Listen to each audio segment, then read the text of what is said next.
Penyidik Direktorat Tindak Pidana Ekonomi Khusus Barreskrim Polri melakukan penggeledahan di kantor PT Sinhan Sekuritas Indonesia.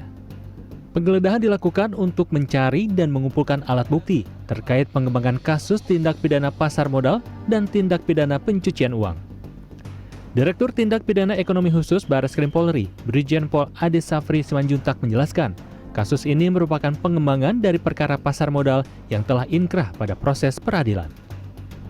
Dalam perkara ini, 2 orang telah divonis bersalah, masing-masing MBP, mantan pejabat di Bursa Efek Indonesia, dan J, Direktur PT MML. Ade juga mengatakan dalam putusan pengadilan terungkap bahwa terpidana secara bersama-sama melakukan perdagangan efek dengan membuat pernyataan tidak benar mengenai fakta material. Tujuannya untuk mempengaruhi investor agar membeli saham saat proses penawaran umum perdana atau IPO. Dalam pengembangan penyidikan, Barreskrim kembali menetapkan 3 orang tersangka baru, yaitu BH, DA, dan RE.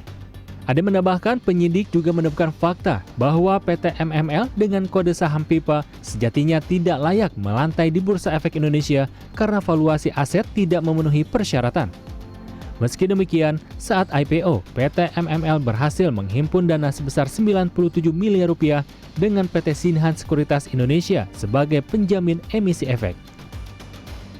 Penyidikan saat ini, penyidik telah menetapkan 3 tersangka baru dalam perkara Akuo yang merupakan pengembangan dari penyidikan terhadap perkara yang sudah inkrah sebelumnya. Dari proses penyidikan di atas, penyidik menemukan fakta bahwa sebenarnya PT MML dengan kode saham PIPA tidak layak untuk melantai di Bursa Efek Indonesia.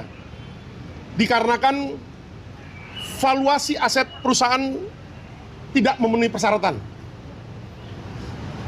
Dan perolehan dana PT MML pada saat IPO, ya, inisial public offering atau penawaran umum perdana sebesar 97 miliar rupiah, di mana pada saat itu perusahaan sekuritas atau penjamin emisi efek atau yang disebut dengan underwriter adalah PT Sinhan Sekuritas.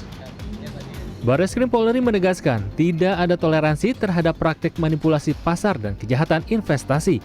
Dalam penanganan kasus ini, penyidik juga berkolaborasi dengan PPATK untuk menelusuri aliran dana. Polri mengimbau masyarakat agar lebih cermat dalam memahami resiko investasi dan memastikan produk keuangan sesuai ketentuan regulator. Haji Atmoko, Jakarta.